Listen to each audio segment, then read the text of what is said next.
Bonjour à toutes et à tous. Depuis juillet 2023, j'ai le plaisir d'accueillir le podcast BDSM de Larry. En voici un épisode.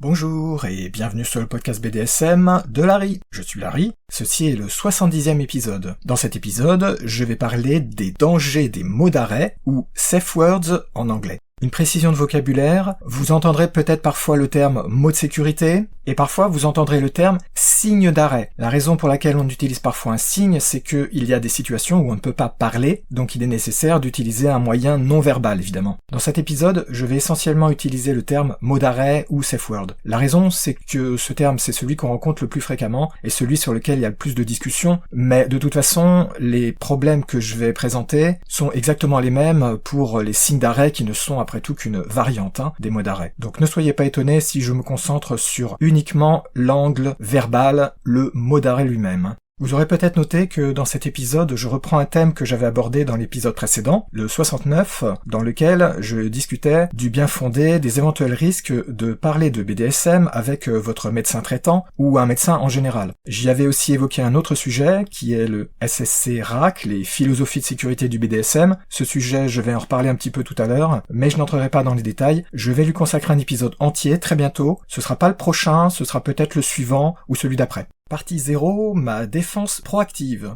L'expérience m'a montré que quand on parle de BDSM, et surtout quand on parle de certains sujets qui sont un petit peu délicats, ou contestés, ou tout simplement discutés, parfois avec ferveur, j'en reparlerai dans l'épisode sur le SSC-RAC, sur plein de sujets, il y a beaucoup de problèmes quand on présente des opinions d'une part, mais aussi des faits. Et malheureusement, maintenant que ça fait plus de 7 ans que j'ai créé mon site, j'étais fortement confronté à ce genre de problème. Donc maintenant, je prends le taureau par les cornes et je place une défense dès le départ pour éviter de me faire ensuite harceler de messages qui n'ont aucun sens. Ce qui m'arrive un tout petit peu trop souvent, surtout que si vous me suivez, vous aurez remarqué que je n'hésite pas à dire très fort la vérité, y compris des vérités qui dérangent. Je n'hésite pas à contredire les idées reçues, notamment des idées reçues qui sont très disséminées, propagées par ce que j'appelle le milieu public BDSM, c'est-à-dire une grande partie des gens qui font du BDSM et qui font des sorties, qui sont généralement très impliqués dans le BDSM et qui malheureusement propagent beaucoup de mythes, d'idées fausses, etc.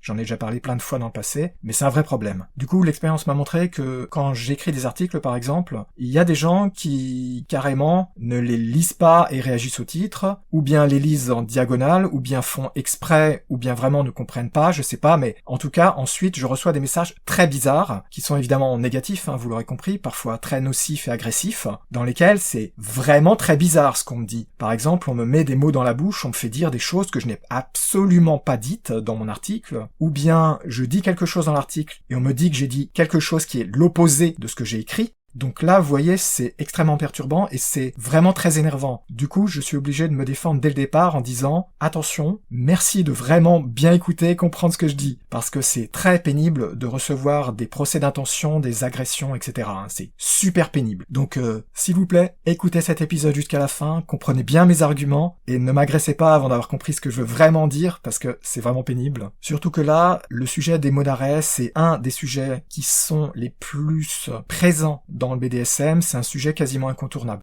Je pense que c'est à la limite de l'incontournable. Les seuls autres termes que je pense être équivalents sont le consentement, les philosophies de sécurité SSC et RAC, dont j'ai déjà parlé et auxquels je vais dédier un épisode très bientôt, et une ou deux autres, mais je vous passe les détails. Ce sont les principales. Ce sont des concepts auxquels vous ne pouvez pas échapper si vous allez lire sur le BDSM, c'est ça que je veux dire. Et si vous lisez des articles, des réflexions sur le consentement au sens le plus large du terme, très souvent vous verrez, parmi les sujets qui sont abordés en parallèle du consentement lui-même, c'est-à-dire les négociations, ce genre de choses, vous trouvez très souvent une évocation de ces sujets. Les mots d'arrêt, le SSC-RAC, éventuellement l'aftercare, et un ou deux autres qu'on voit passer de temps en temps, mais tout ça, c'est regroupé dans une espèce de grand sac pour le consentement, ce qui pose plein de problèmes, parce que le consentement en fait c'est quelque chose de super complexe, qui mériterait plusieurs épisodes, et le problème avec chacun de ces thèmes, c'est qu'il souffre cruellement, mais alors vraiment cruellement, d'idées fausses, de mythes, de préjugés, c'est effrayant. ce qui est extrêmement problématique puisque ce sont des notions donc qui sont présentées comme étant basiques, évidentes, nécessaires, que vous devez entre guillemets connaître, ce qui est totalement bidon, hein, je précise tout ça, c'est totalement bidon, vous n'avez pas du tout besoin de connaître tout ça pour faire du BDSM, hein, vous laissez pas avoir. Le souci, c'est que le folklore, la pensée unique du BDSM sont des choses qui existent, qui sont très présentes, et dont ces termes-là dont je viens de parler souffrent horriblement. Il y a très peu, malheureusement, de réflexions vraiment critiques et raisonnables sur ces sujets, et vous obtenez des déformations telles du sujet qu'à la fin, on obtient, notamment pour le SSC-RAC, un résultat qui est quasiment à l'opposé de ce qui était voulu. Vous verrez quand j'expliquerai le SSC-RAC, l'incompréhension de la plupart des gens sur la réalité du sujet est effrayante, c'est absolument horrible. Pour les mots d'arrêt, il y a aussi un très gros problème à ce niveau-là, et c'est aussi un des sujets sur lesquels il est difficile de discuter parce que tout de suite, les personnes qui adhèrent à la pensée unique montent au créneau pour combattre sans accepter qu'il puisse y avoir derrière des problèmes, et quand on dénonce les problèmes en question, c'est la panique totale. Mais moi, je n'hésite pas à dire les choses comme elles sont, et à dénoncer les problèmes, à dire la vérité, même si cette vérité, elle contredit radicalement le folklore, la pensée unique, toutes ces choses qui sont vraiment ces croyances absurdes, bizarres même,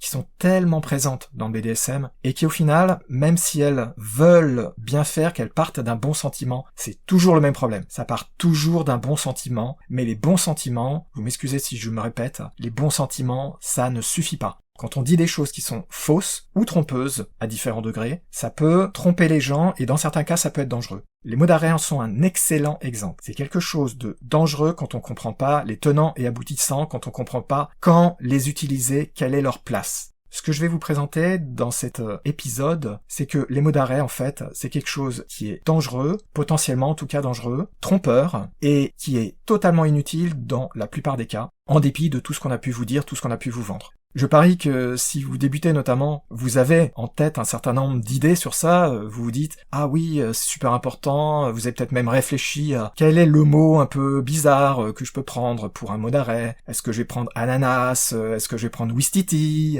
ce genre de choses. Tout ça c'est très bien mais c'est très trompeur. Et en vous présentant ça, si vous débutez et que vous avez ces idées-là, on vous a trompé. Pas de mauvaise volonté, je vais être super clair à ce niveau-là. C'est pas par mauvaise volonté, c'est pas par malveillance, c'est pas pour vous porter préjudice. C'est vraiment dans une volonté de bien faire. Mais ça n'en reste pas moins faux et très problématique. Je vais vous présenter en détail pourquoi dans le reste de cet épisode. Pour être bien clair, les mots d'arrêt, en soi, ne sont pas forcément dangereux et ont leur place dans le BDSM. Le problème, c'est qu'il faut la comprendre, cette place, il faut comprendre pourquoi ils existent, quand les utiliser, leurs limites, leurs risques, leurs dangers. Et surtout, le plus gros problème, c'est qu'il faut que vous compreniez que vous pouvez pas vous fier à ce que vous lisez sur le sujet. Je vais en parler tout à l'heure, mais l'état actuel des informations que vous trouvez sur Internet notamment est épouvantable, et du coup, il est extrêmement difficile de prendre du recul et s'apercevoir que c'est faux, parce que de tous les côtés, on vous martèle, il faut absolument faire ceci, cela, le SSC, le RAC, et les mots d'arrêt, super vital, super important. Manque de chance, non c'est pas vital, c'est pas important, c'est un danger. Mais tout ça, vous inquiétez pas, je vais vous expliquer en détail pourquoi je dis ça, parce que je justifie toujours ce que je dis. Vous m'excusez de me défendre comme ça à l'avance. C'est assez désagréable, j'en suis conscient, mais croyez-moi, les agressions, elles sont assez brutales. Et malheureusement, le gros problème de fond, c'est que le BDSM, je sais que je me répète, mais c'est quelque chose de mal compris, etc. Il y a plein d'idées dessus qui sont bizarres, fausses, etc. Il y a plein de mythes, d'idées reçues, et comme c'est un sujet qui est encore mystérieux, qui a une aura, les gens veulent à tout prix, dans un grand nombre de cas, à tout prix trouver dedans quelque chose de mystérieux, de bizarre, d'extrême, et tout un tas de choses comme ça. Du coup, le folklore du BDSM est très présent et la plupart des personnes qui découvrent le BDSM sont confrontées à ce folklore et ne se rendent pas compte qu'il y a des choses qui sont intéressantes dedans, je dis pas l'inverse. Mais qu'une très grande partie, malheureusement, est toxique, et dans certains cas, plus que ça. Ça peut être carrément dangereux, ou dans bon nombre de cas, ça peut tout simplement vous gêner sans que vous vous en rendiez compte, en vous faisant, par exemple, louper des opportunités. C'est-à-dire, on vous dit des choses qui sont fausses, vous vous concentrez sur les mauvais problèmes, les mauvais soucis, et pendant ce temps-là, plein de choses vous échappent. C'est pour ça que j'en parle si souvent, dans des épisodes. Et le souci, c'est que tout ça, tout le folklore, ce sont des solutions qui sont simples, faciles. Ce qui se comprend, c'est humain, donc c'est pas vraiment surprenant. Et le souci, c'est qu'une fois qu'on vous a présenté tout ça avec aucune nuance, on vous dit il faut pas réfléchir, faut accepter sans réfléchir surtout tout ce folklore, toutes ces idées bizarres dont un très grand nombre sont fausses et nocives, je me répète, c'est difficile d'arriver à y échapper. C'est carrément difficile. Même moi j'ai du mal à y échapper, pour être bien clair. Et ce qui est problématique, c'est que une fois que vous avez toutes ces idées en tête, c'est pas évident d'y renoncer. Ça aussi, c'est un trait humain qui est extrêmement répandu, qui est assez naturel, mais qui pose plein de problèmes. Et du coup, ce qui est très problématique, c'est que si vous commencez tout de suite par avoir des mensonges qui vous sont présentés, c'est pas évident d'y renoncer ensuite. Et franchement, de mon expérience, il y a beaucoup de personnes dans les milieux du BDSM, des gens expérimentés. Des fois, des personnes qui ont plus d'expérience BDSM que moi. Moi, je fais du BDSM depuis les années 80, pour vous donner une idée, la fin des années 80. Et pourtant, vous trouvez vraiment des gens qui vont soutenir à fond mordicus toutes ces idées-là. Donc le problème de fond, il est super simple, vous le connaissez. Vous m'excusez si je dis des évidences, mais je préfère bien expliquer ce que je veux dire. Et les raisons pour lesquelles j'insiste lourdement sur un certain nombre de sujets, c'est que c'est super dur de faire changer les gens d'avis. Une fois que quelque chose est dans la tête, c'est pas évident de s'en débarrasser, et c'est, à mon avis, vraiment bien pire quand on parle de sujets comme le BDSM, où il y a vraiment cette idée que « Ah, maintenant je sais, j'ai découvert des choses, etc. » Et si soudain quelqu'un vient vous dire « Ah, mais en fait, ce qu'on t'a dit là, c'était complètement bidon », ça fait la douche froide, quand même, c'est sérieusement un effet douche froide. Donc c'est pas évident de remettre en cause ce qu'on vient de découvrir, évidemment. N'empêche que c'est nécessaire, très très très important, de dénoncer tous ces problèmes, et les mots d'arrêt, malheureusement, souffrent terriblement, terriblement de tout un tas de problèmes. C'est pour ça que je me devais de faire un épisode pour dénoncer ces problèmes. Pas vraiment pour dénoncer l'existence même des mots d'arrêt, je l'ai dit tout à l'heure, mais vraiment pour remettre les points sur les i, vous expliquer exactement qu'est-ce que c'est, à quoi ça sert vraiment, quand ça doit vraiment servir, et est-ce que vous en aurez besoin ou pas. Maintenant, vous m'excusez d'avoir été si long pour cette introduction, en fait. Je sais que c'est un peu énervant quand je suis comme ça obligé de parler pendant plusieurs minutes pour me défendre, en fait. Mais croyez-moi, si vous étiez à ma place, vous comprendriez pourquoi je suis obligé de recourir à ce genre de méthode. Maintenant, passons aux choses sérieuses. Qu'est-ce que c'est vraiment les mots d'arrêt? Entrons dans le vif du sujet.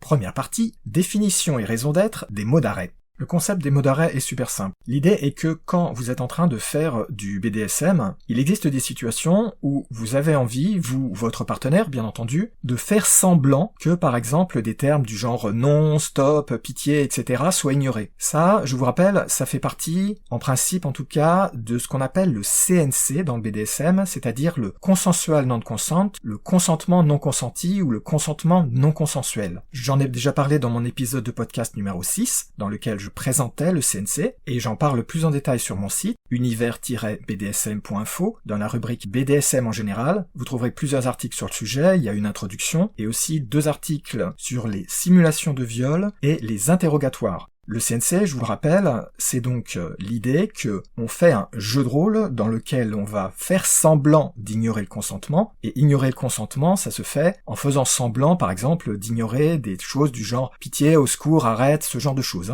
Alors, c'est une version un petit peu simpliste et édulcorée parce qu'on peut parfaitement faire des choses de type CNC sans avoir vraiment besoin pour autant d'ignorer ces termes-là, mais je vais pas entrer dans les détails, c'est pas très grave. Et vous aurez compris, j'imagine, que faire ça pose un gros problème, c'est comment dire, en fait, je veux vraiment arrêter. Il y a une ambiguïté, si vous dites stop, c'est pas toujours évident, est-ce que vous dites stop, je suis dans le jeu de rôle, ou est-ce que vous dites stop parce que faut arrêter, il y a un problème. Il existe des moyens de contourner le souci, mais une solution qui a été proposée est tout simplement d'utiliser des mots-clés qui ne sont pas, justement, non, stop, pitié, arrêtez, etc., et qui remplaceront les habituels stop et autres pour dire « je veux qu'on arrête ». C'est donc un mot d'arrêt qui, entre parenthèses, n'est pas forcément un mot, vous pouvez aussi utiliser une expression.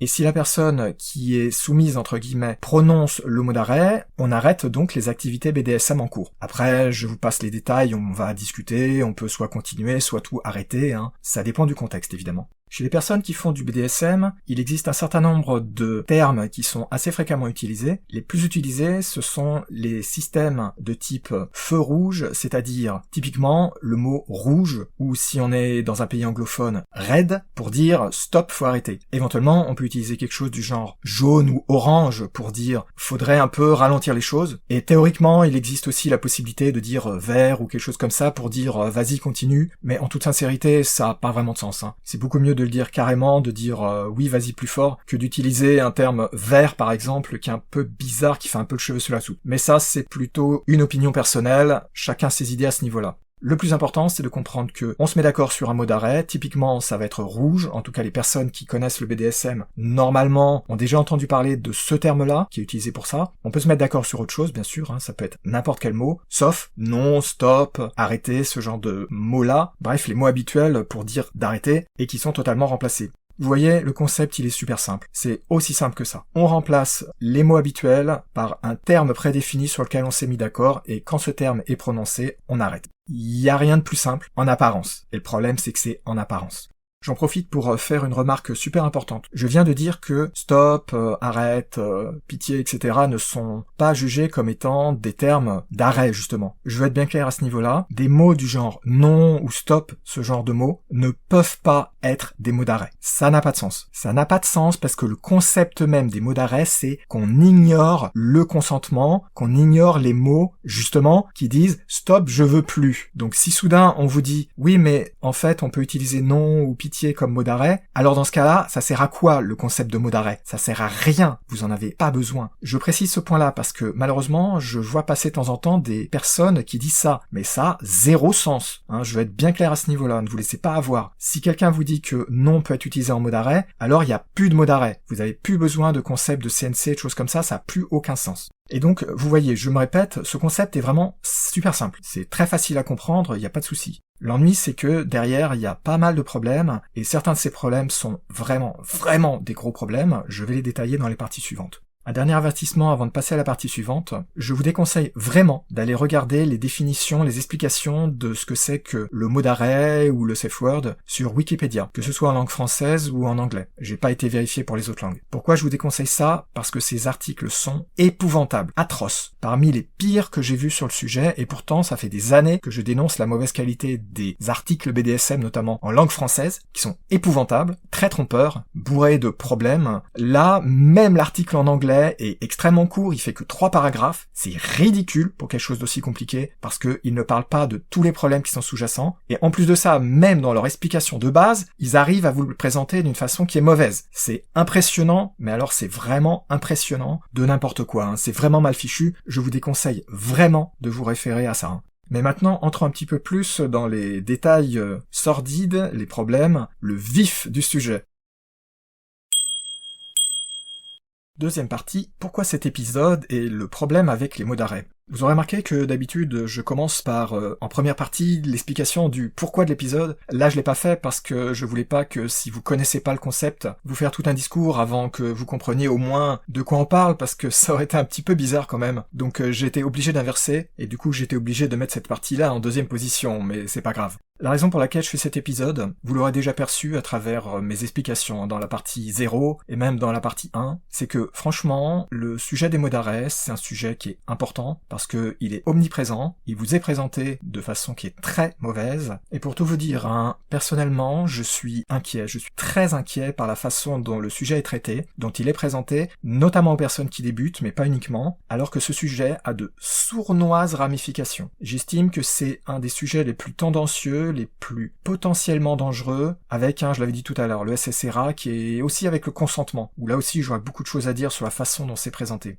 J'irais jusqu'à dire qu'on est à la limite du mythe quand on parle du mot d'arrêt, à l'heure actuelle en tout cas. Quand on voit ce qui est dit dessus, c'est limite mythe. C'est-à-dire presque tout est faux et problématique. On est vraiment à fond dans ce que j'ai dit tout à l'heure, vous m'excusez quand je me répète un petit peu, on est à fond dans le folklore toxique. Vraiment les aspects les plus négatifs, des écrits et des discours les plus présents sur le BDSM. Et ce qui me pose le plus de problèmes peut-être, c'est que non seulement il y a un problème dans les, entre guillemets, milieux BDSM, si vous vous intéressez au BDSM, vous pouvez pas y échapper, etc., ce que je disais tout à l'heure, mais vous avez très probablement remarqué, même en dehors du contexte du BDSM, c'est devenu extrêmement présent, il y en a partout, il y a des références à ce concept qui apparaissent dans les endroits les plus surprenants, parfois des endroits incongrus, des contextes incongrus, on en parle vraiment beaucoup, je vois passer le terme dans des magazines, etc. Bien sûr, vous le voyez souvent passer dans un contexte BDSM, par exemple un article d'un journal qui va parler du BDSM, mais vous en entendez aussi beaucoup parler en dehors d'un contexte BDSM, ce que je trouve totalement aberrant, je vais y revenir.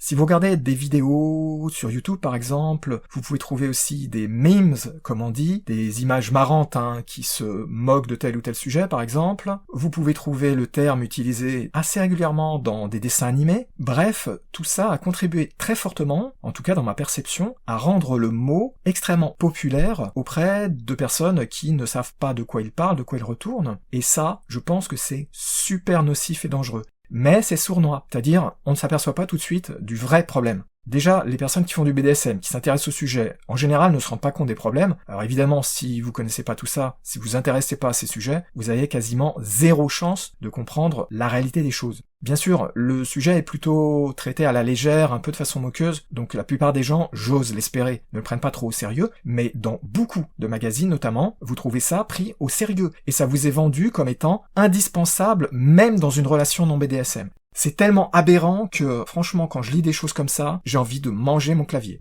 Sérieusement, je n'en reviens pas quand je lis des absurdités comme ça. Les personnes qui disent ce genre de choses ne savent pas de quoi elles parlent et elles donnent de très mauvais conseils. Personnellement, je suis bien placé avec mon site, mon podcast, mon blog, tout ça, pour comprendre les questions, notamment des personnes qui débarquent dans le BDSM ou au moins qui se renseignent sur BDSM. Je reçois régulièrement dans mes mails des contacts de personnes qui posent telle ou telle question et dedans il y en a qui disent voilà, je découvre ou je suis juste intéressé par curiosité, je compte pas en faire. Il y a des gens qui me disent ça, hein. Et de temps en temps aussi, vous avez des personnes qui connaissent et qui me posent des questions un peu plus poussées. Mais ce que je veux dire, c'est que je suis vraiment bien placé pour me rendre compte à la fois de ce dont on parle dans tous ces milieux-là quand on parle dans un contexte BDSM, et aussi des croyances, des naïvetés, des ignorances, naturelles bien entendu, qu'on rencontre chez les personnes qui débutent le BDSM ou qui veulent débuter, ou qui ont au moins une curiosité pour le sujet. Donc je suis vraiment bien placé pour me rendre compte des endroits où il y a des vrais problèmes, des vrais dangers potentiels. Parce que évidemment, vous aurez compris de façon un peu sous-entendue, pour quelqu'un comme moi, c'est pas un problème. Parce que moi, j'ai du recul sur le BDSM. C'est pas juste que je sois à fond dedans le sujet, c'est surtout que j'ai du recul. Donc je vois bien quand c'est intéressant d'utiliser ça, quand c'est pas intéressant, et quand c'est dangereux. Je vais en parler tout à l'heure. Le problème, c'est que la plupart des gens ne l'ont pas ce recul, de façon naturelle, bien entendu. Du coup, ce terme qui est tellement banalisé, et ça c'est un gros problème, on vous le banalise, on vous le présente dans de mauvaises situations avec de mauvaises idées, et tout ça en ignorant absolument tous les vrais problèmes qu'il y a derrière, les limites, la signification réelle, le contexte dans lequel ça a du sens.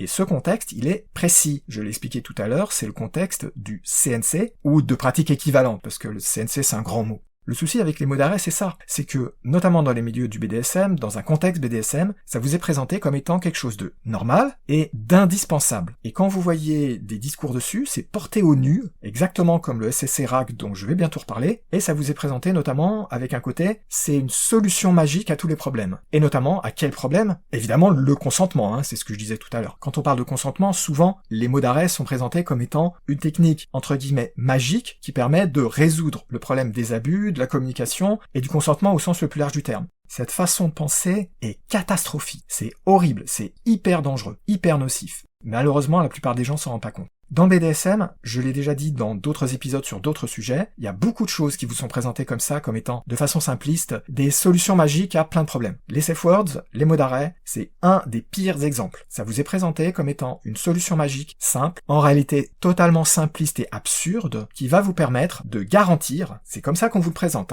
on vous dit, ça vous garantit qu'il n'y aura pas d'abus, qu'il n'y aura pas de problème dans votre relation BDSM quand vous ferez du BDSM. C'est de la folie. J'espère que j'ai pas besoin même d'aller plus loin pour que vous compreniez. C'est de la folie de dire ça. Ça a aucun sens. Il suffit pas de dire quelque chose avec bienveillance, avec de bonnes intentions pour que ce soit vrai. Sérieusement, il suffit de réfléchir 5 minutes pour se rendre compte que ça a aucun sens. Si je reprends le concept, l'idée que les mots d'arrêt, donc c'est la solution magique, il suffit de vous mettre d'accord avec une personne que vous rencontrez à une soirée, et que, simplement parce que cette personne accepte d'utiliser des mots d'arrêt, ça garantit que la personne ne sera pas abusive, et pour elle, si les choses sont inversées, que vous serez pas abusif.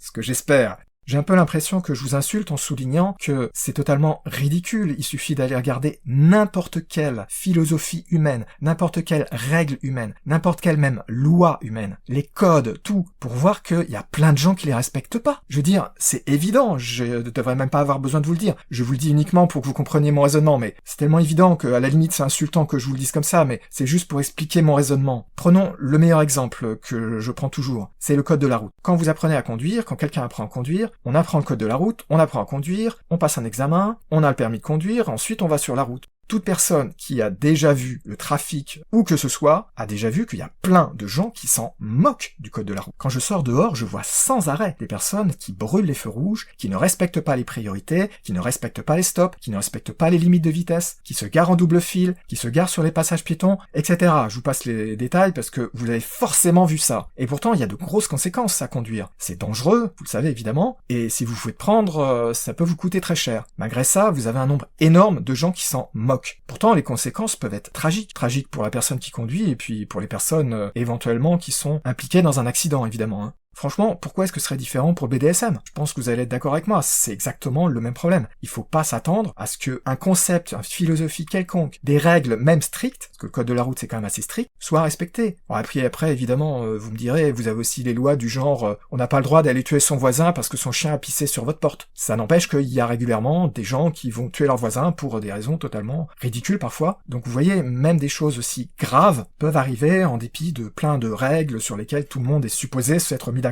Et dans le même ordre d'idée, le problème suivant, c'est que un des arguments majeurs qui sont utilisés, qui sont évoqués quand on parle des mots d'arrêt, surtout quand on en parle hors d'un contexte BDSM, c'est l'idée que les mots d'arrêt vont permettre de résoudre les problèmes de communication entre les personnes, bien entendu. Sérieusement? Mais c'est tellement absurde, c'est effrayant que des gens puissent dire ça. Franchement, à part des enfants vraiment très jeunes, tout le monde sait que les problèmes de communication, les problèmes entre les humains, entre personnes, c'est compliqué. Tout le monde le sait, ça. C'est compliqué, on a fait depuis des milliers d'années, des dizaines de milliers d'années, plein d'efforts, il y a plein de règles, de coutumes, tout ce que vous voulez, de codes, etc. pour essayer d'améliorer les choses. On voit le résultat. Le résultat, c'est qu'il y a toujours des problèmes. La vérité, c'est que ce sont des problèmes qui sont quasiment insolubles, des problèmes de fond, et on va sûrement pas les résoudre avec juste un gimmick, comme disent les Américains, c'est-à-dire un truc, une astuce, une solution magique comme les safe words. C'est complètement aberrant de penser que ça puisse résoudre ce genre de problème. C'est fou, quoi. Ça n'a pas de sens. Et ça m'alarme vraiment. Ça m'alarme vraiment que ce soit dit de façon si régulière, si récurrente. Parce que c'est clairement faux. Une personne normale devrait immédiatement avoir la puce à l'oreille et se dire « Qu'est-ce que c'est que ce truc? Ça n'a pas de sens. » Franchement, si c'était vrai, ça se saurait, si c'était aussi simple. Et on n'aurait pas attendu que le BDSM devienne un petit peu plus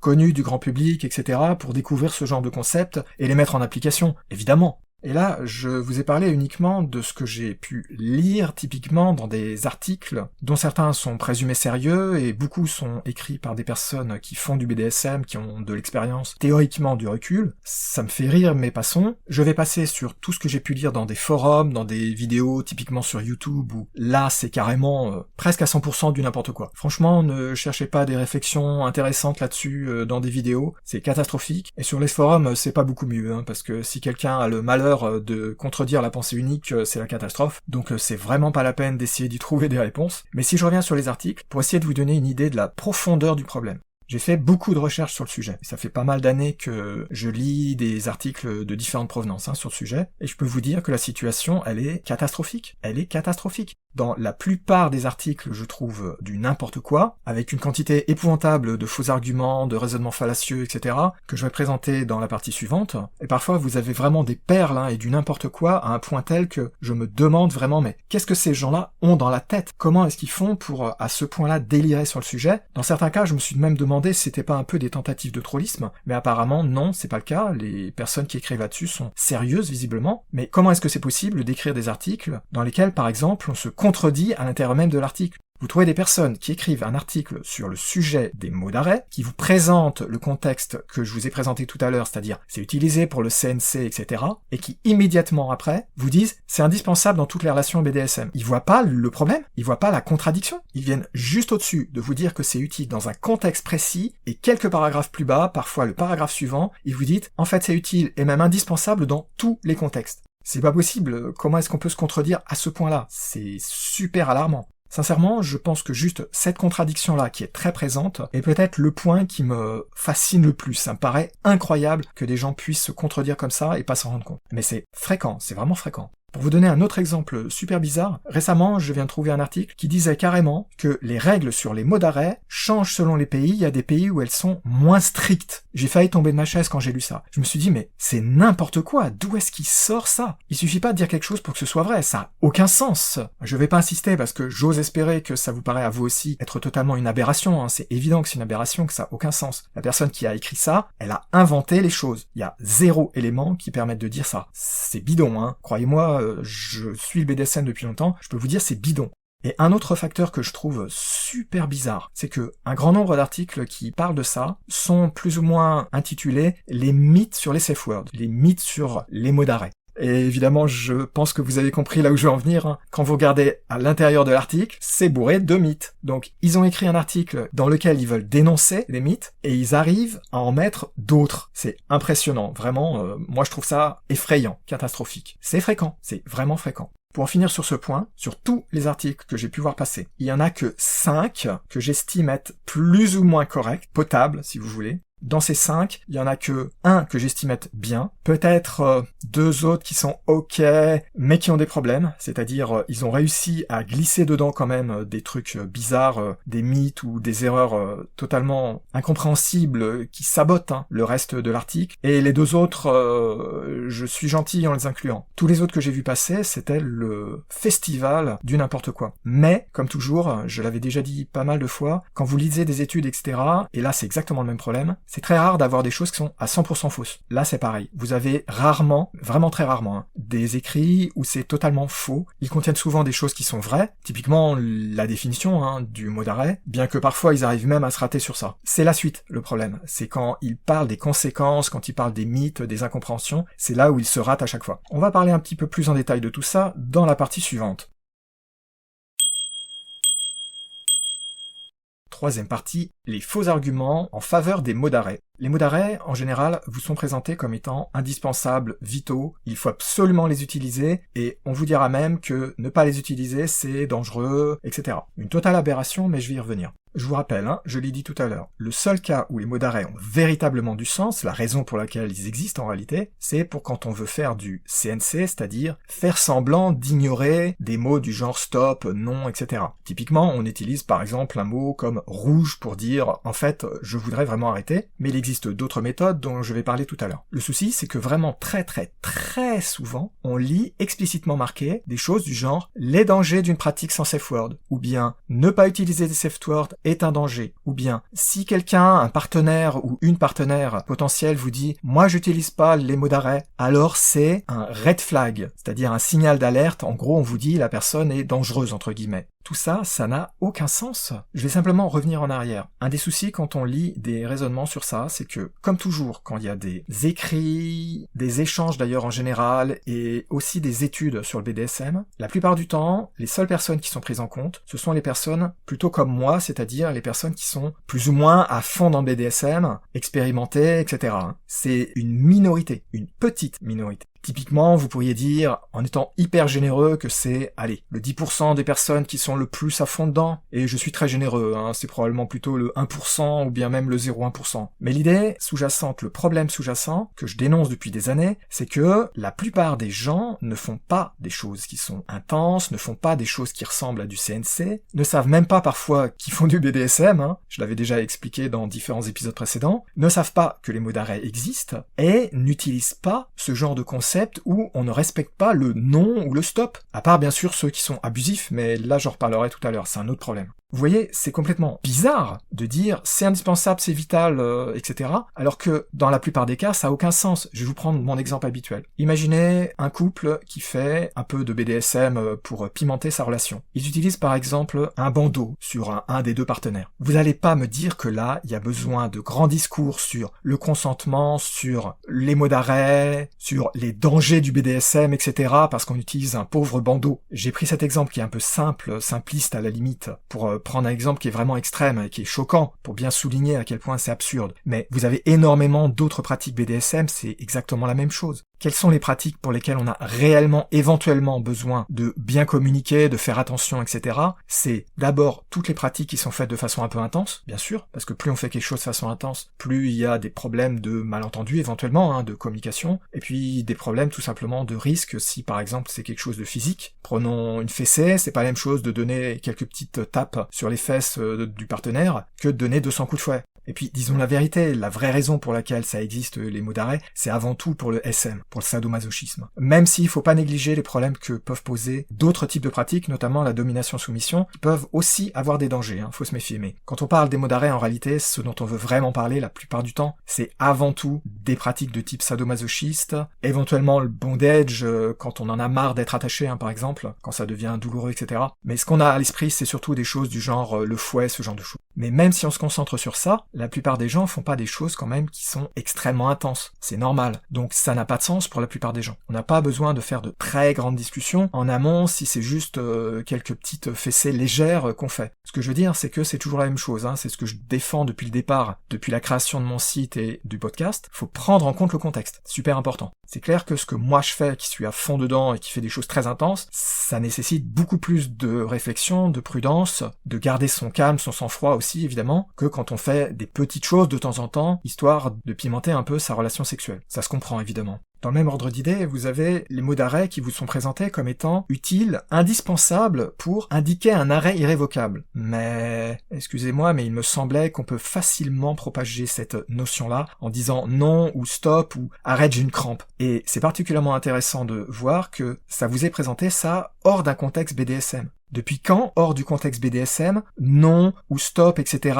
sont vus comme étant ignorés de façon normale? Évidemment, tout le monde va vous dire, ils ne le sont pas. Et pourtant, vous avez des gens qui insistent en disant que ça va aller au-delà d'un stop ou d'un non et que c'est plus clair. Mais non, c'est pas plus clair. Je veux dire, qu'est-ce qui est plus clair? Franchement, prenons du recul. Quelle est la chose la plus claire entre stop, non, arrête et un mot-clé du genre ananas, rouge ou tout ce que vous voulez? Sérieusement, est-ce qu'il y a une seule personne qui dira que non et stop, c'est pas plus clair? Est-ce qu'il y a une seule personne qui ira vraiment argumenter? Non, parce que ce sont les mots les plus évidents. Donc ces arguments-là, que je vois passer souvent, hein, c'est pour ça que j'en parle là, ils ont pas de sens, mais c'est plus que ne pas avoir de sens. C'est stupide. Il y a pas d'autre mot, c'est stupide. La façon dont c'est présenté est totalement, mais folle. Et en plus, c'est dangereux. C'est dangereux. Je reviendrai dans la 4e partie à pourquoi c'est si dangereux. Dans un article que j'avais lu, on trouvait même des choses du genre « Le mot d'arrêt sert à vous garder en sécurité », « safe » en anglais. Je suis consterné de dire des choses comme ça. Je viens de l'expliquer tout à l'heure. En quoi est-ce que un concept aussi simple que ça va vous protéger de quelqu'un qui a des mauvaises intentions ou tout simplement qui sait pas se contrôler, etc. Je vais en reparler plus tard. C'est clair que ça vous protège pas. Eh bien, tenez-vous bien, la personne qui avait écrit cet article cite ensuite comme exemple, c'est la même chose que de mettre un harnais quand vous faites de l'escalade ou bien un gilet de sauvetage quand vous allez en mer.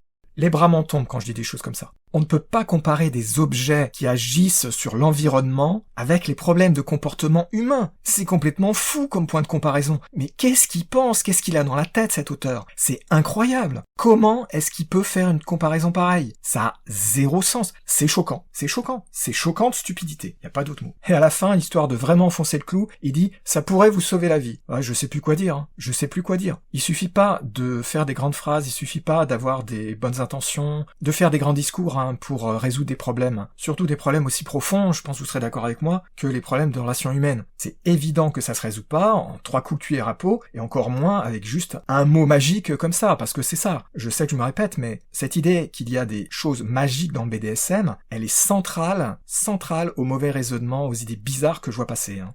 On attribue vraiment à toutes ces choses, tous ces concepts qui sont présents dans le BDSM, une valeur magique, mythique. C'est totalement bizarre. Le BDSM, c'est fait par des personnes. Les personnes, il n'y a pas de magie là-dedans, il y a des problèmes de communication, de comportement, c'est pas nouveau, et ça ne se résout pas parce qu'on fait partie d'une catégorie de gens qui font telle ou telle pratique. Sinon, ça se saurait. Mais ce qui est encore plus bizarre, c'est que tous ces arguments qui vous sont présentés comme ça, ils ont absolument aucun argument qui est présenté derrière pour les soutenir. Vous voyez? Aucune preuve. Je parle même pas d'une preuve scientifique, mais je veux dire juste une preuve d'un point de vue logique. Moi, je vous ai présenté dans le début de cet épisode des contre-exemples, des raisonnements qui vous ont montré que tout ça, ça a aucun sens. Et vous trouvez très facilement des textes ou des vidéos YouTube. Là, j'ai un résumé d'une vidéo que je viens de voir il y a quelques jours qui m'a fait presque tomber par terre. J'ai failli tomber de ma chaise. C'était une fille qui disait que pour faire du vetting, c'est-à-dire valider le profil d'un homme qu'elle allait rencontrer, parmi les questions qu'elle pose, elle posait la question quel safe word on utilise, donc quel mot d'arrêt.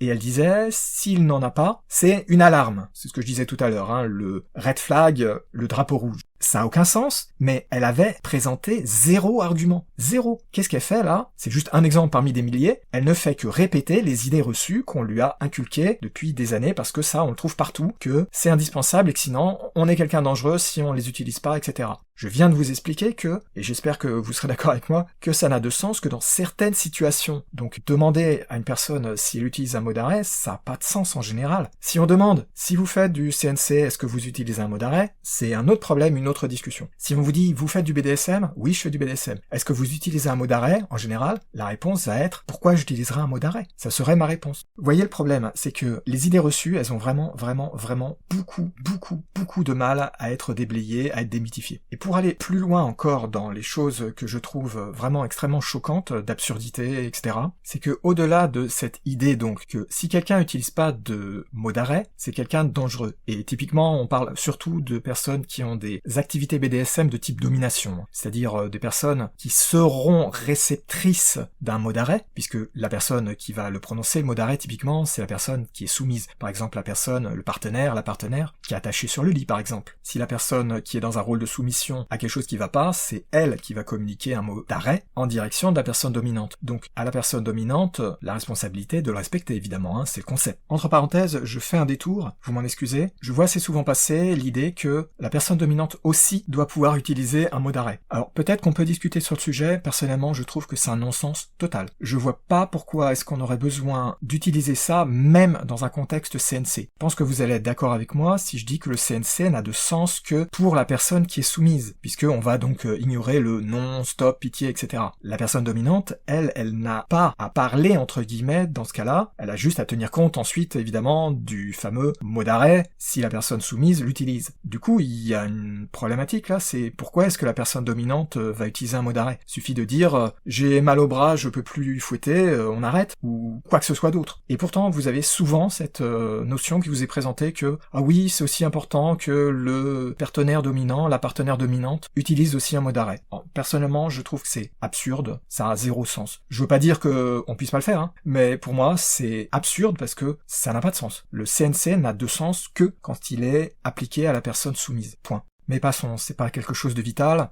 Donc là, je vous ai présenté le problème, l'idée récurrente que si le partenaire dominant ou la partenaire dominante refuse, entre guillemets, d'utiliser un mot d'arrêt, que c'est quelqu'un de dangereux, ça va être abusif, etc. C'est l'horreur, c'est l'horreur, c'est l'horreur. Le problème, c'est que dans beaucoup d'articles, on vous présente deux choses. On vous dit, 1. Utiliser des mots d'arrêt, c'est indispensable, c'est vital, il faut absolument les utiliser, au secours, sinon c'est l'horreur. Et 2. Un autre argument, on vous dit, si quelqu'un ne veut pas utiliser ou n'utilise pas de mots d'arrêt, c'est quelqu'un de dangereux et d'abusif. C'est un gros problème de dire ça, parce que c'est une fausse dichotomie. Et ça, c'est un des plus gros problèmes que j'ai vu passer dans des articles, c'est que ils font une fausse opposition entre ces deux positions extrêmes, et ça n'a pas de sens, mais en plus de ça, c'est nocif. Je reprécise. Évidemment, dans les personnes qui ne veulent pas utiliser de mots d'arrêt, il y aura des personnes qui sont mal intentionnées, qui sont abusives, etc. Bien sûr, je le dis depuis des années, dans le BDSM, il y a de tout et il y a plein de gens qui sont horribles. Le problème, c'est d'opposer, de façon générale, l'utilisation des mots d'arrêt comme étant c'est le bien absolu, et les personnes qui les utilisent pas comme étant c'est le mal absolu. Ce qui n'a aucun sens. Je viens d'expliquer. D'abord, vous avez toutes les situations où le mot d'arrêt en général, ça n'a pas de sens, puisque vous faites pas de CNC. Donc, pour la plupart des gens, vous vous trouvez, si vous êtes une personne moyenne, dans la situation où ça n'a pas de sens pour vous, vous pouvez ignorer que ça existe, c'est pas grave. C'est pas grave, vous en avez pas besoin. Ça n'a pas de sens dans votre situation et dans votre contexte. Donc, que vous sachiez que ça existe ou pas, c'est pas grave, vous en avez pas besoin, vous les utilisez pas. L'ennui, c'est que, là, vous voyez, en présentant les choses comme ça, ces personnes-là vous catégorisent immédiatement dans un groupe qui est personne dangereuse, abusive, dont il faut au minimum se méfier. C'est extrêmement grave comme approche, ça n'a pas de sens, mais ça peut vous porter préjudice à différents niveaux. Mais plus généralement, c'est complètement absurde. C'est évident qu'il n'y a pas juste deux cas qui sont opposés. Je viens déjà de le présenter dans le début de cet épisode, vous m'excusez si je répète des choses, mais c'est évident que vous avez un contexte qui est très important. Il y a plein de personnes pour qui ça n'a pas de sens, et en fait, comme les activités vraiment de type CNC, c'est rare en fait, contrairement à ce qu'on pense souvent, parce qu'on en parle beaucoup, c'est quelque chose, quand c'est fait vraiment tel que c'est présenté en général, c'est assez rare, et même les personnes qui font plus ou moins des choses comme ça, souvent c'est en réalité pas aussi strict, on n'ignore pas réellement le nom, etc., ou on fait des choses légères, donc de toute façon, même là, le mot d'arrêt n'aurait pas grand sens. Mais même si j'ignore ces nuances-là, les pratiques de type CNC, c'est même pas 1%, 1%, c'est probablement même pas 0,1% des pratiques BDSM. Donc c'est complètement bizarre de juger 99 et plus % des pratiques BDSM uniquement en parlant d'un petit morceau que la plupart des gens ne font jamais. Ça a pas de sens. Et c'est vraiment, je me répète, mais c'est un gros problème parce que ça vous est présenté souvent sous cet angle-là, d'opposition, qui immédiatement vous fourre dans un sac, vous êtes abusif. Et ça peut être drôlement négatif pour vous. Surtout si vous êtes en démarche de faire des rencontres, etc., de vouloir rencontrer des gens. Si vous allez dans des réunions BDSM, si vous allez sur des forums, et que vous vous faites comme ça identifier comme étant dangereux ou dangereuse et tout, c'est mal parti pour vous, évidemment. Alors que ça a zéro sens.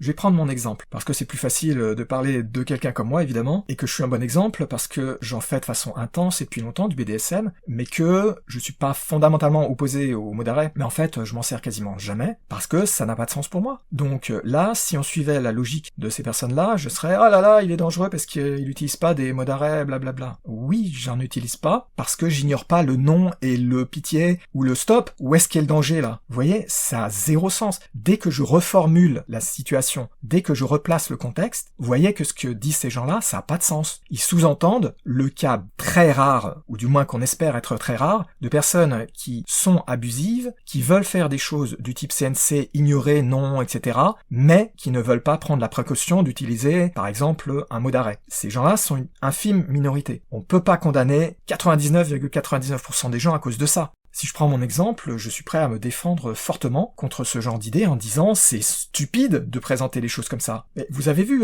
j'ai complètement brisé leur argument en une seule phrase. Je n'utilise pas de mots d'arrêt parce que je n'ignore pas les termes du genre non, pitié, etc. Et encore là je simplifie, parce qu'en réalité je tiens compte de beaucoup d'autres choses. Il n'y a pas besoin de me dire non, etc. pour que je sache quand m'arrêter. Je connais la musique. Mais là je reste uniquement dans le contexte des arguments des mots d'arrêt, uniquement. Il y a plein d'autres choses, j'en reparlerai tout à l'heure. Personnellement, j'en fais pas vraiment des choses du genre CNC, etc. Je fais des choses qui y ressemblent un petit peu, mais j'ignore pas réellement les mots du genre non, etc. C'est ce que j'avais essayé d'expliquer dans des épisodes précédents et dans des articles de mon site, c'est qu'on peut faire des choses qui ressemblent un petit peu, c'est-à-dire on fait semblant que « Oh là là, je suis prisonnière, je me débat, etc. » Mais en réalité, il n'y a pas besoin de dire non, pitié et tout, vous voyez ce que je veux dire? Donc si la personne se sent mal, donc c'est typiquement la copine que j'ai invitée, qui est attachée sur le lit, et que, entre guillemets, je torture, entre guillemets, si je vois qu'il y a un problème ou si elle dit stop, on arrête. Mais si on regarde les choses d'un point de vue extérieur, ça ressemble assez à du CNC, sauf que ça en est pas, parce qu'on ne s'est pas du tout mis d'accord sur l'idée de dire que non, stop, etc. seront ignorés.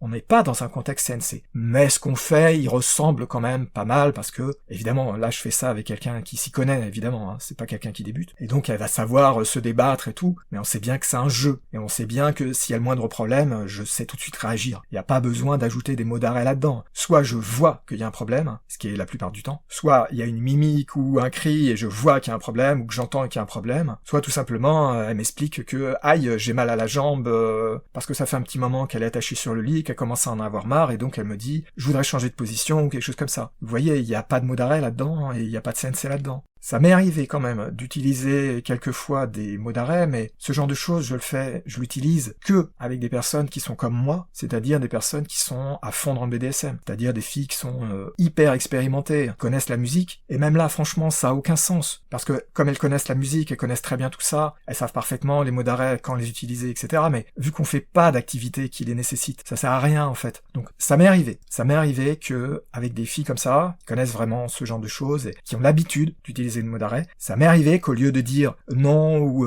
arrête de ci ou bien je voudrais changer ça, qu'elles me disent rouge ou ce genre de choses. Ça m'est arrivé si peu de fois que je les compte à peine sur les doigts d'une main, et franchement, on n'en avait pas besoin. Dans plusieurs cas, j'avais vu qu'il y avait un problème avant même qu'elle prononce le mot d'arrêt, et sinon, il aurait suffi qu'elle dise je voudrais changer de position, et c'était bon, il n'y avait pas besoin. Mais comme ce sont des personnes qui ont l'habitude, leur première réaction, c'est d'utiliser le mot d'arrêt. Mais ça, c'est parce que c'est pas des personnes normales. Ce sont des personnes qui, comme moi, sont à fond dedans, et donc, pour ce genre de situation-là, c'est un supplément. C'est même pas une sécurité supplémentaire, parce que franchement, ça sert à rien, puisque, je viens de le dire, dire. Ce n'était même pas dans un contexte d'activité sensei de toute façon, hein. Donc n'importe quel autre mot, expression ou même un mouvement aurait suffi. Mais quand on est à fond dans le BDSM, qu'on a l'habitude d'utiliser ce genre de choses, ça peut être tentant d'utiliser un mot d'arrêt. Ok, bon, mais c'était pas indispensable et on aurait pu ne pas s'en servir du tout. Et pourtant, j'en fais depuis longtemps, hein, du BDSM, je l'ai déjà dit plein de fois, et j'aime faire des choses assez intenses. Mais vous voyez, il n'y a pas besoin de mots d'arrêt, il suffit simplement de respecter ce que dit la personne, et ensuite au-delà, évidemment,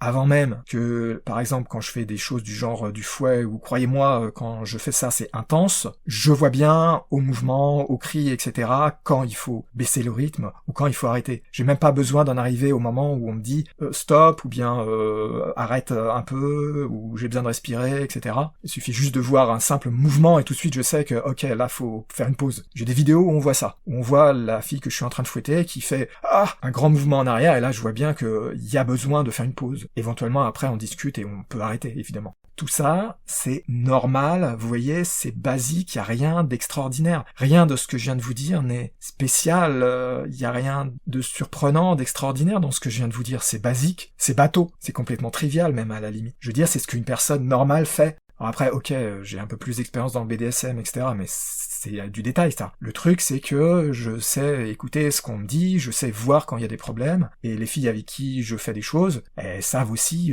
parler quand il faut. Donc, clairement, je conclus sur ça. Dire que, par exemple, quelqu'un comme moi, et je suis qu'un exemple parmi des milliers, bien entendu, qui dit ne pas utiliser de mots d'arrêt la plupart du temps, n'est pas, à cause de ça, quelqu'un de dangereux, d'abusif, etc., parce que ça n'a pas de sens de les utiliser, puisque je ne suis pas dans des contextes où j'en ai besoin. Pourquoi est-ce que vous voudriez que j'en m'en serve, puisque je fais pas de sensei en fait? Ça a pas de sens. Et pourtant, vous avez ce discours qui est très nocif et récurrent, que c'est dangereux, c'est abusif, etc. Non, non, ce n'est pas dangereux, non, ce n'est pas abusif, ne pas utiliser de mots d'arrêt, c'est normal dans la quasi-totalité des cas, et pour les personnes qui débutent, c'est pas juste normal, c'est indispensable de pas les utiliser, parce que c'est dangereux. Je vais y revenir tout de suite d'ailleurs. Là, je viens de vous présenter un certain nombre d'arguments faux qu'on retrouve très souvent dans des articles, dans des discussions. Mais j'ai pas réellement parlé de problèmes et de risques d'utiliser des mots d'arrêt, je vais en parler dans la partie suivante.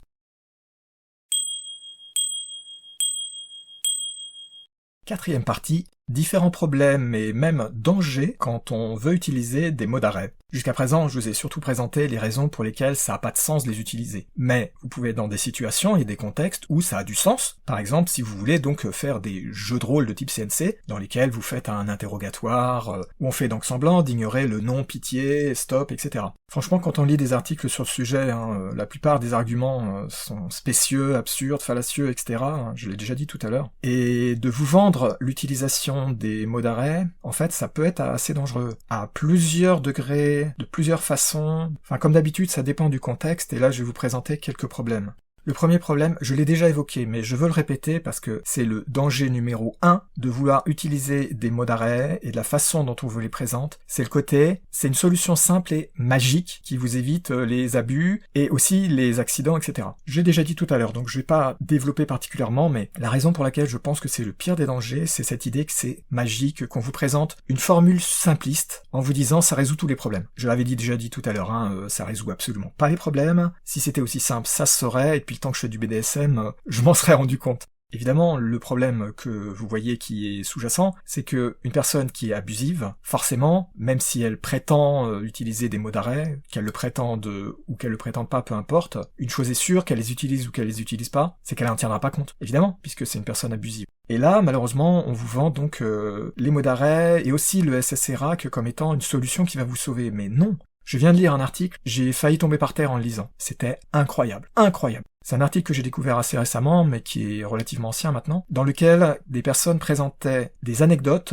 qui remontaient jusqu'aux années 70. C'était incroyable, incroyable. Ils dénonçaient en fait des comportements abusifs, mais hallucinants, totalement hallucinants dans les milieux BDSM dans lesquels ils évoluaient. Et il y avait des choses complètement folles. Des gens qui avaient des attitudes, mais c'était irresponsable au dernier degré, et dans certains cas, visiblement, ça allait à la malveillance carrément. Donc là, on avait affaire à des gens pas juste infréquentables, hein, je veux dire des gens qui sont carrément dangereux, et dans certains cas, qui auraient dû se retrouver devant la police. Hein. Alors, il n'y avait pas tous les détails, je sais pas exactement ce qui s'est passé après, mais il décrivait des choses du genre des personnes qui se sont retrouvées à l'hôpital avec des brûlures suite à, par exemple, avoir été placées dans une baignoire avec la douche était trop chaude et ça l'a brûlé gravement. Vous voyez, c'est de l'irresponsabilité folle. Franchement, dites-moi là, en quoi est-ce que un mot d'arrêt aurait changé des choses ? Je pense que ça vous choque, comme moi ça m'a choqué, que quand vous êtes face à des gens qui sont à ce point-là irresponsables, pour ne pas dire de vrais cinglés, parce que là je vous ai pas tout dit, c'est évident que là, le mot d'arrêt, il ne changera rien, vous pouvez rien changer quand vous êtes face à des gens comme ça.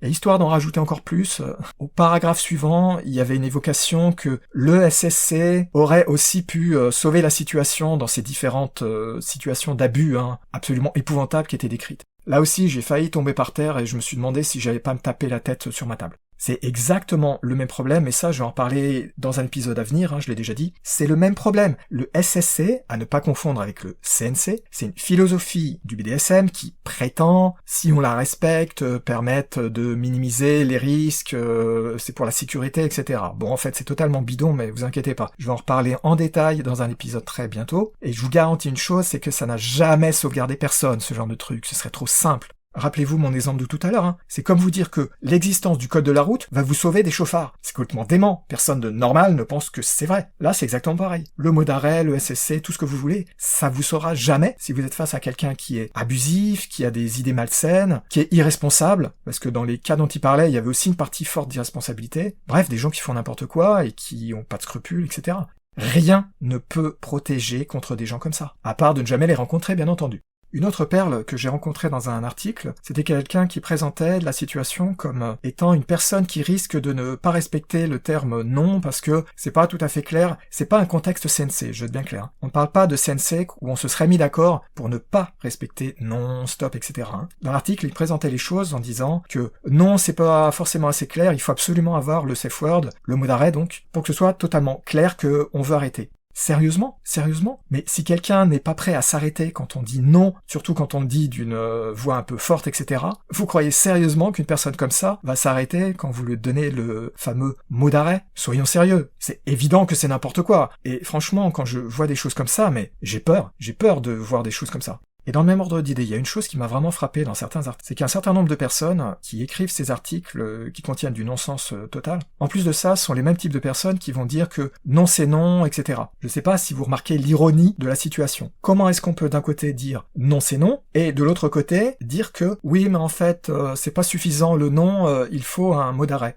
Vous venez pas de dire que non c'est non, là, 5 minutes avant, dans un autre article? Comment est-ce que maintenant vous pouvez dire ça? Vous êtes en train de vous contredire radicalement, là. J'ai vu ça passer aussi plusieurs fois, ça m'a stupéfié. C'est incroyable. J'arrive pas à comprendre comment on peut ne pas voir la contradiction majeure, le paradoxe de ce genre d'attitude. C'est incroyable. Un autre danger, un autre problème, c'est le problème de l'enthousiasme. Ça, c'est un problème général du BDSM. Quand on découvre, on est très enthousiaste souvent, c'est normal, c'est parfaitement naturel. Et parmi les choses que je trouve assez risquées, c'est que souvent on vous présente plein de choses, dont les mots d'arrêt, le SSRAC, etc. Vous m'excusez si je radote.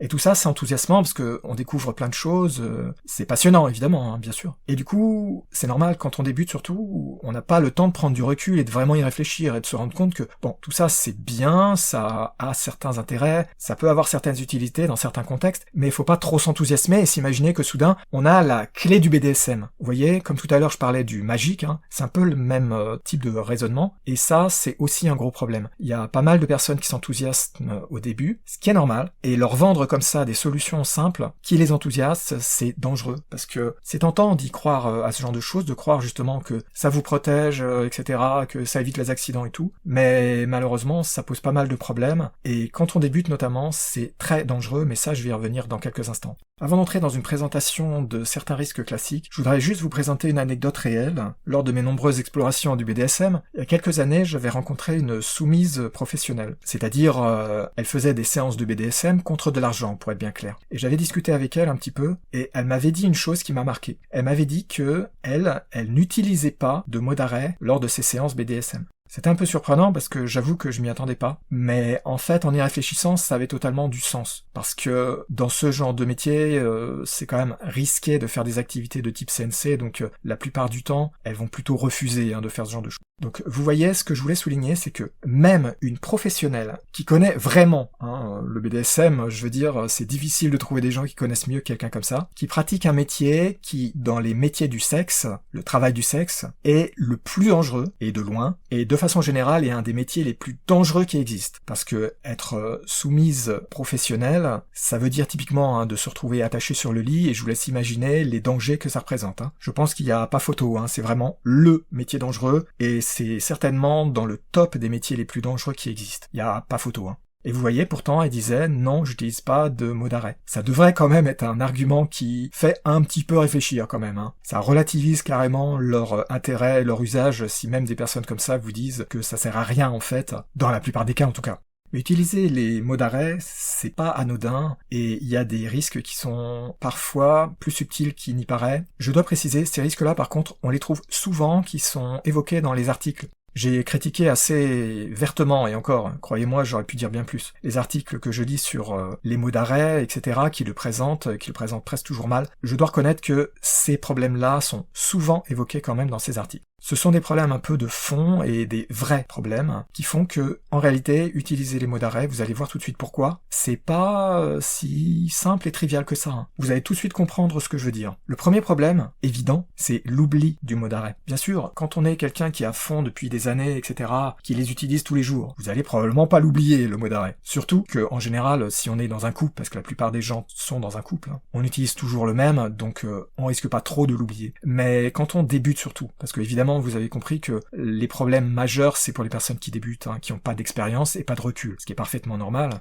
C'est pas du tout évident de s'en rappeler. Et malheureusement, un gros problème qui vient peser lourdement là-dessus, c'est que dans beaucoup d'articles, et notamment les articles qui ne sont pas dans un contexte BDSM, vous présentent souvent sur un ton un peu léger, etc., ce qui est une grosse gaffe, l'idée que vous pouvez prendre n'importe quoi de très original, etc., parce que vous voulez choisir un mot-clé qui sorte de l'ordinaire pour attirer l'attention, qui est pas totalement faux dans le principe, mais le problème, c'est qu'ensuite on vous propose des tas de choses, comme par exemple glace framboise cassis, ou bien rutabaga, etc. Tout ça, c'est bien, ça fait un gag, c'est très drôle. Jusqu'au moment où vous êtes en plein milieu d'une séance BDSM et que vous vous en rappelez pas du mot qui était si drôle il y a 10 minutes. Et ça, c'est un vrai problème, et il faut vraiment pas le négliger. C'est pour ça que des personnes comme moi, par exemple, utilisent certains mots-clés qui sont très connus, classiques, et franchement, le plus connu, c'est l'utilisation des feux tricolores, donc c'est rouge, typiquement. Personnellement, c'est ce que j'utilise, j'ai jamais utilisé un autre mot d'arrêt, jamais, parce que je vois pas l'intérêt, et le gros avantage, c'est que ce mot-là, il est connu par toutes les personnes qui s'intéressent un petit peu au BDSM, donc si vous rencontrez des personnes que vous connaissez pas encore, et si vous avez besoin de mots d'arrêt, c'est plus sûr de se mettre d'accord sur le mot classique que tout le monde connaît, plutôt qu'essayer d'être un peu original et de dire oui alors aujourd'hui ça va être pomme de terre en robe de chambre ou un truc comme ça que vous avez 99% de chance d'avoir oublié 10 minutes après. Et l'autre problème qui est directement relié à celui-là, c'est la panique. J'espère que vous avez jamais été dans des situations où il y a de la panique, où il y a des crises, etc. autour de vous, par exemple des agressions dans le métro, ce genre de choses,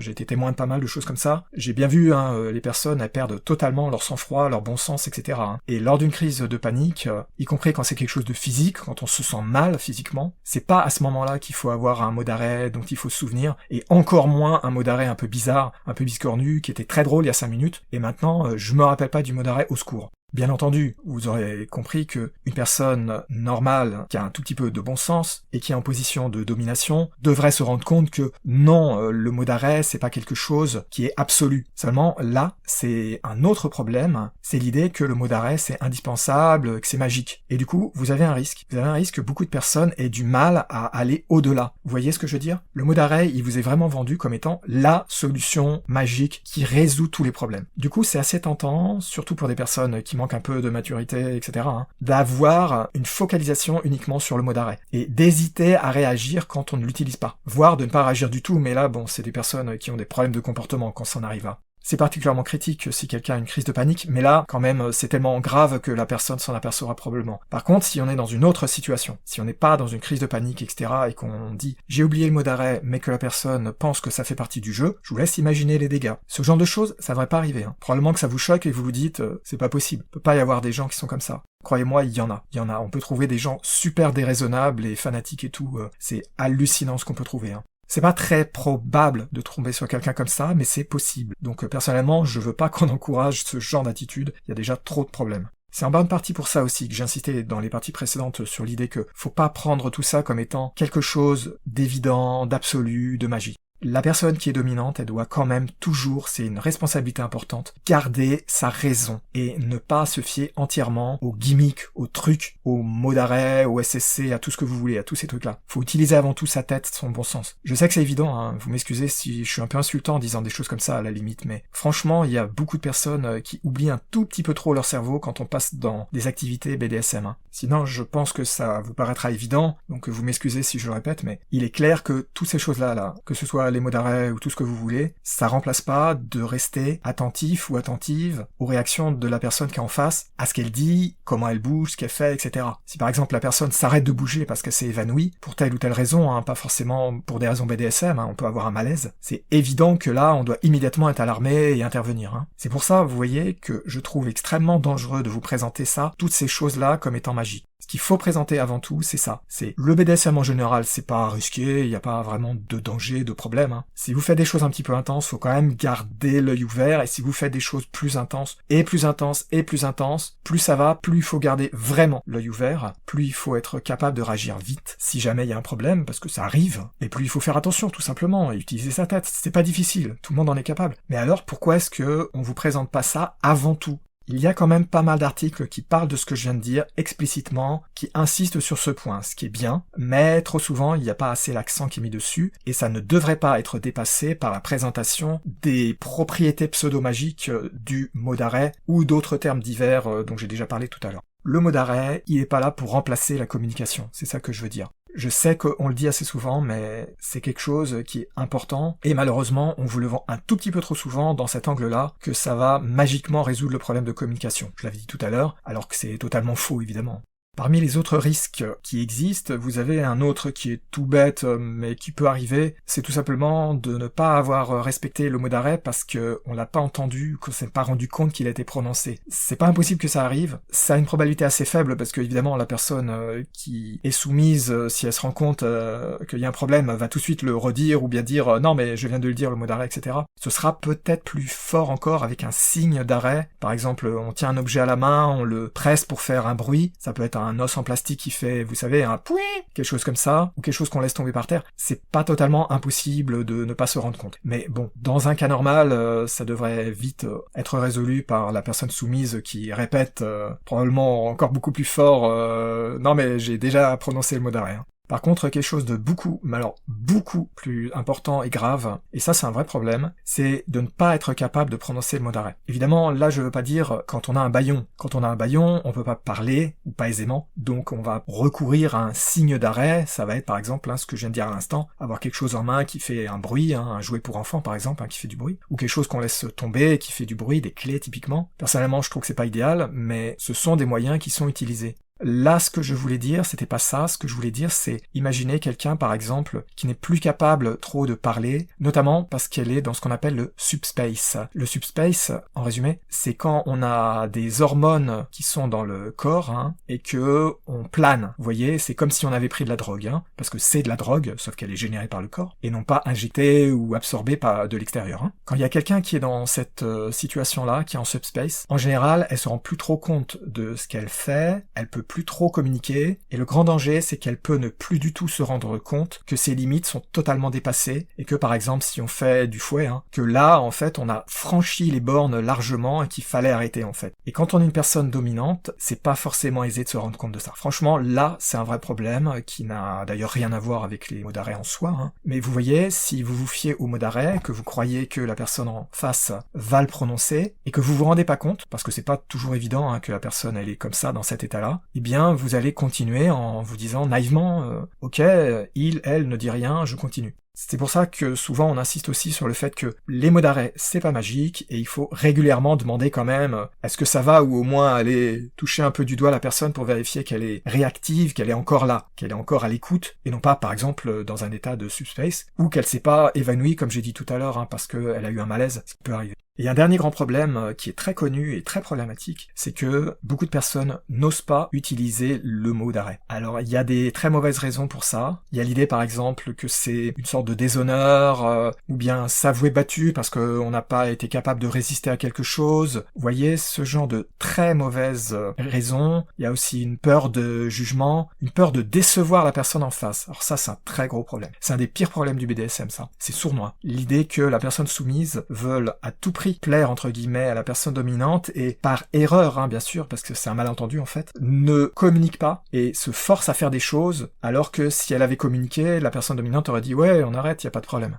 Après, ça peut être catastrophique, ça peut mener à de très très très graves problèmes dans une relation. Ça, c'est une raison sournoise qui est assez souvent évoquée. C'est assez souvent évoqué dans des articles, parce que c'est un vrai problème. Et vous voyez, c'est un très gros problème, parce que ça va à l'encontre du principe même du mot d'arrêt. Le principe du mot d'arrêt, c'est quand il y a un problème, on le prononce. Mais si la personne, elle refuse de le prononcer, même quand il y a un problème, qu'est-ce que vous faites? Si vous êtes la personne dominante, vous pouvez vous trouver dans une sale situation. Vous pouvez, sans vous en rendre compte, et après le regretter amèrement, vous retrouver dans une situation où vous dépassez les limites de la personne, vous devenez involontairement, bien sûr, abusif ou abusive. Et ça, c'est catastrophique pour tout le monde. C'est un problème qui est très connu parce que ça arrive assez souvent apparemment. Et franchement, c'est une des pires limites de l'utilisation des mots d'arrêt. Et pour moi, c'est un argument contre qui est très fort. Cela dit, je l'ai dit tout à l'heure, c'est aussi un très bon exemple du fait qu'on ne peut pas se fier uniquement à ce que disent les gens. Il faut regarder, il faut garder l'œil ouvert, rester attentif ou attentive, être vigilant, bref, toujours rester un peu sur le qui-vive quand même.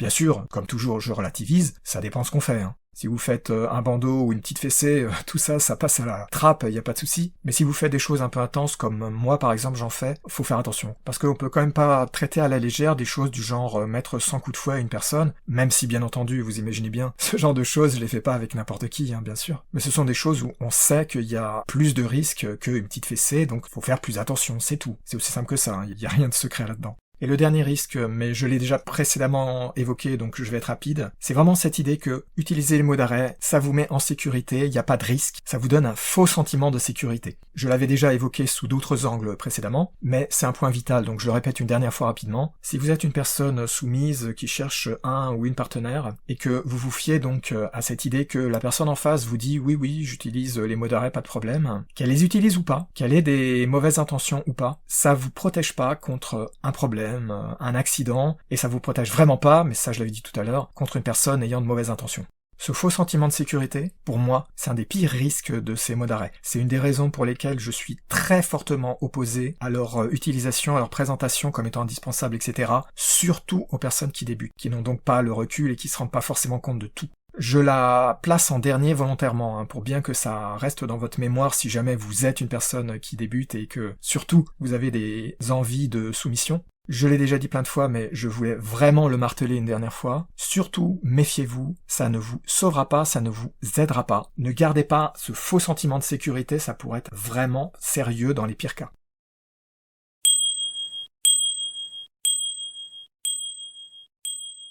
Les mots d'arrêt, ils ont leur place dans le BDSM, je viens de vous le présenter. Ils ont du sens si vous voulez faire des pratiques de type CNC, consensual non-consent, consentement non consenti. Et encore, j'ai nuancé tout à l'heure parce qu'on peut faire des choses qui se rapprochent de ça, mais sans réellement ignorer les mots du genre stop, etc. Mais si vraiment vous voulez faire des choses un peu intenses, vous voulez vraiment ignorer tous les mots du genre stop, etc., la meilleure solution, effectivement, la plus simple en tout cas, c'est de remplacer par un mot d'arrêt. Même dans ces cas-là, je viens de vous présenter dans la partie précédente, ça peut être risqué, il faut faire attention. Il est très facile d'oublier le mot d'arrêt, de paniquer, de ne plus s'en rappeler, de ne pas être capable de le prononcer, etc. Je viens de vous présenter tout ça. Je pense aussi vous avoir dans les parties précédentes expliqué à quel point ça n'a aucun sens d'utiliser ce genre de concept en dehors du cadre très spécifique du CNC. Et que ça a encore moins de sens quand on veut faire des choses comme ça hors d'un contexte BDSM, c'est complètement absurde. Si on veut vraiment communiquer mieux, comme ils disent dans les articles qui parlent de ça, il y a une super option qui s'appelle « Mieux communiquer, merci ». Il Il n'y a pas besoin d'utiliser des mots d'arrêt et des trucs magiques pour mieux communiquer. Il faut savoir parler et échanger. Il n'y a rien de nouveau là-dedans, il n'y a rien de surprenant là-dedans. Personnellement, je trouve que c'est extrêmement dangereux et problématique de présenter ça comme étant une solution magique pour les personnes qui font pas de BDSM et que ça va, par miracle, comme ça, aider dans la relation. C'est aberrant. Mais je n'insisterai pas. Donc je vous ai clairement montré à quel point tout ça, ça n'a pas de sens et que, en réalité, dans la plupart des cas, ça ne sert à rien. C'est inutile. Point. Si même des gens qui sont à fond dans BDSM, comme moi, ou qui sont même des pros des services BDSM, comme la soumise professionnelle dont je parlais tout à l'heure, vous disent qu'il n'y en a pas besoin, c'est parce qu'il n'y en a pas besoin. Sauf dans les quelques cas précis que j'ai déjà évoqués tout à l'heure. Après, je sais, il y a aussi une autre possibilité, c'est la tentation d'utiliser les mots d'arrêt pour, entre guillemets, faire BDSM, vous voyez, faire comme font les pros. Ça n'a pas de sens, évidemment, mais peu importe. Parce que l'idée d'utiliser le mot d'arrêt, ça permet de se sentir « Ah voilà, maintenant je fais du vrai BDSM, j'utilise les mots qu'ils utilisent, les gens qui en font, etc. » Ça donne un peu confiance, c'est encourageant, etc. Je comprends le raisonnement qui est derrière, je comprends l'envie, etc. C'est pas forcément un problème. Par contre, le truc, c'est que si on fait ce genre de choses, il faut vraiment, mais alors vraiment être conscient ou consciente que c'est un plus, vous voyez ? C'est-à-dire que on rajoute ça au stop, non, pitié, arrête, ou attends, j'ai besoin de changer de position, etc.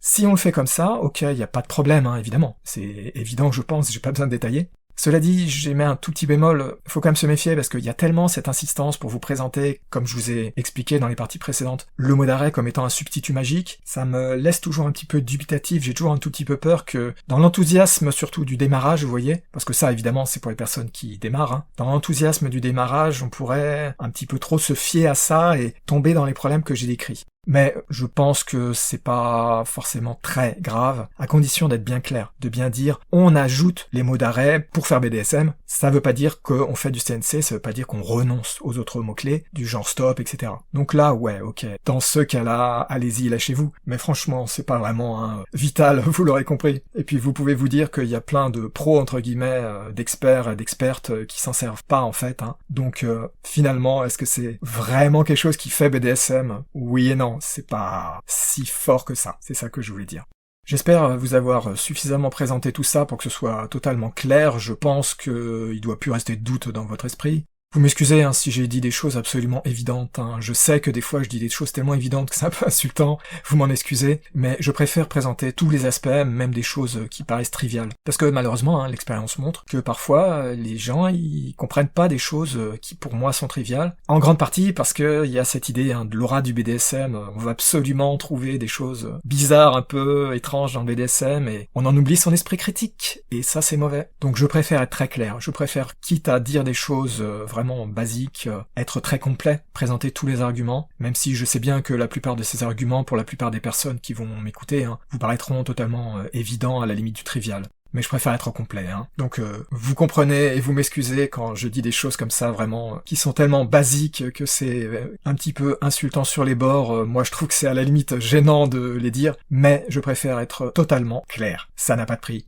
Au final, si je résume tout ça, ne vous servez pas de mots d'arrêt. C'est aussi simple que ça. Si vous débutez le BDSM, si vous connaissez pas, surtout, ne vous en servez pas. Ça n'a aucun sens dans votre situation, si vous débutez, si vous voulez débuter. Si vraiment vous voulez faire directement des choses du type CNC, etc., je vous conseille de réviser très sérieusement les articles sur le sujet qui vous présenteront pourquoi c'est dangereux de faire du CNC et qu'il faut avoir quand même un minimum de recul avant de se lancer là-dedans. Et surtout avoir un ou une partenaire qu'on connaît déjà. C'est le plus gros problème en fait. C'est le genre de choses qu'il faut faire entre partenaires qui ont déjà confiance, une confiance mutuelle. C'est ça qui diminue très fortement les problèmes potentiels, éventuellement les risques, voire les dangers dans les pires cas. Mais si vous débutez, franchement, ne vous focalisez pas sur ça, c'est une grosse erreur. Vous voyez, vous n'avez pas besoin pour le reste de vos activités, qu'elles soient peu intenses ou un peu intenses ou même très intenses, qui sait, vous n'avez pas besoin de tout ça. Vous en avez pas besoin. Prenez juste l'exemple de la fille dont je parlais tout à l'heure, ou mon exemple. Si nous vous disons qu'on n'en a pas besoin, il n'y a pas de raison que vous en ayez besoin. Surtout si vous débutez et que vous voulez pas donc faire du CNC, bien entendu.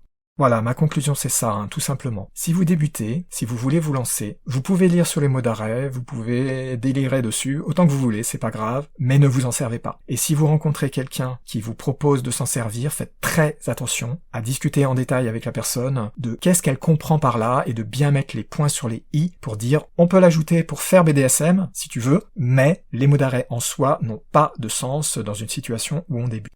Si vous vous trouvez face à des personnes qui vous font des remarques, qui vous agressent parce que vous dites que vous voulez pas les utiliser, je viens de vous donner tous les arguments, donc maintenant vous savez exactement ce qu'il en est. Et franchement, si vous vous trouvez contre des personnes avec qui il n'est pas possible de discuter du sujet et qu'il n'est pas possible de les convaincre que ça sert à rien, c'est plutôt pour moi un signe négatif qui montre que ces personnes-là ont pas de recul, donc vaut mieux les éviter à la limite. Cela dit, c'est quand même important de savoir ce que sont les mots d'arrêt, de connaître leurs limites, le contexte dans lequel ils ont du sens, je vous ai déjà présenté tout ça, parce que c'est un sujet qui est tellement débattu que c'est indispensable quasiment d'avoir une compréhension minimale au moins du sujet, de savoir de quoi on parle, pour pouvoir argumenter aussi si vous êtes face à des personnes qui veulent s'en servir et que vous vous rendez compte maintenant que vous savez tout, que tout ça en fait c'est pas une bonne idée, et ça vous permettra quand même de comprendre ce que veulent dire les personnes qui en parlent, et d'être capable de parler sur le sujet, parce que si vous connaissez pas du tout quand même, c'est souvent pris comme un signe un peu négatif dans la mesure où ça veut dire que vous vous êtes pas renseigné sur BDSM. S'en servir, vous voyez, c'est autre chose. Ne pas connaître, c'est un peu bizarre. Ne pas vouloir s'en servir, c'est un tout autre problème. Mais ne pas au moins savoir que ça existe, c'est un petit peu inquiétant sur les bords parce que ça veut peut-être dire que cette personne, elle sait même pas ce que ça veut dire, ce que ça existe. Ça veut dire que c'est peut-être quelqu'un vraiment qui n'a jamais exploré rien du tout du BDSM, vous voyez. Donc ça peut être pris un peu de façon négative, comme d'ailleurs l'ignorance de tous les termes en général du BDSM. Si vous rencontrez des personnes qui comprennent pas les nuances des mots-clés de base du genre domination, soumission, le sadomasochisme, le bondage, etc., au moins les choses basiques, c'est un peu bizarre quand même. Donc c'est bien de savoir ce que ça veut dire, mais c'est mieux de comprendre pourquoi vous en avez pas besoin et des circonstances dans lesquelles éventuellement vous pourriez en avoir besoin dans le futur. Mais même là, je vous dis prudence, méfiance, c'est pas magique, rappelez-vous de ça. C'est pas magique, ça peut être intéressant, ça peut être utile, c'est très utile pour le CNC, c'est pas magique, c'est ça qu'il faut garder en tête. Je sais que je me répète, mais pour le BDSM, c'est très simple. La plupart des problèmes peuvent être minimisés ou évités en utilisant son cerveau, son esprit critique, son bon sens. Je le dis depuis le départ, je le répète ici parce que c'est toujours la même chose. C'est aussi simple que ça, faut pas aller chercher plus loin. Le BDSM, c'est pas quelque chose de magique, c'est pas quelque chose de compliqué, c'est pas quelque chose de dangereux, du moment qu'on sait utiliser son cerveau et prendre du recul. Donc maintenant, j'espère que je vous ai donné tous les éléments, et je pense vous avoir donné à peu près tous les éléments qui sont nécessaires pour que vous ayez vraiment remis en place les mots d'arrêt. Gardez en tête quand même, tout ce que je vous ai présenté, même si c'est vrai, et que je vous ai montré que c'était vrai, contredit fortement la croyance moyenne, le folklore. Donc blindez-vous mentalement, parce que croyez-moi, à partir de maintenant que vous savez la vérité, vous allez très souvent être confronté ou confronté à des articles qui vont vous faire grincer des dents, à des présentations, des discussions qui vont vous alarmer, ou bien, si vous êtes comme moi, complètement vous consterner, parce que malheureusement, l'esprit critique, le recul, etc., c'est pas quelque chose qu'on trouve si souvent dans les, entre guillemets, milieux du BDSM, mais ça, si vous l'avez pas encore compris, je vous laisse la joie de le découvrir dans vos futures explorations BDSM. J'espère que cet épisode vous aura intéressé, qu'il vous aura plu. Si vous avez des remarques, des questions, des suggestions, des idées d'articles pour mon site, ou pour des épisodes du podcast, vous pouvez me joindre en allant sur mon site univers-bdsm.info. Dans la rubrique Contact, vous trouverez un formulaire qui vous permet de m'envoyer un message, en restant anonyme si vous le désirez. Vous y trouverez aussi mon adresse email si vous voulez m'écrire directement. Vous pourrez aussi trouver mon adresse email sur le site du podcast, à l'adresse podcast.univers-bdsm.info. Si vous avez des choses à dire, surtout n'hésitez pas, je suis toujours très intéressé par tous les retours qu'on peut me faire. Merci de m'avoir écouté, et je vous dis à bientôt pour de nouveaux épisodes sur le podcast BDSM de Larry.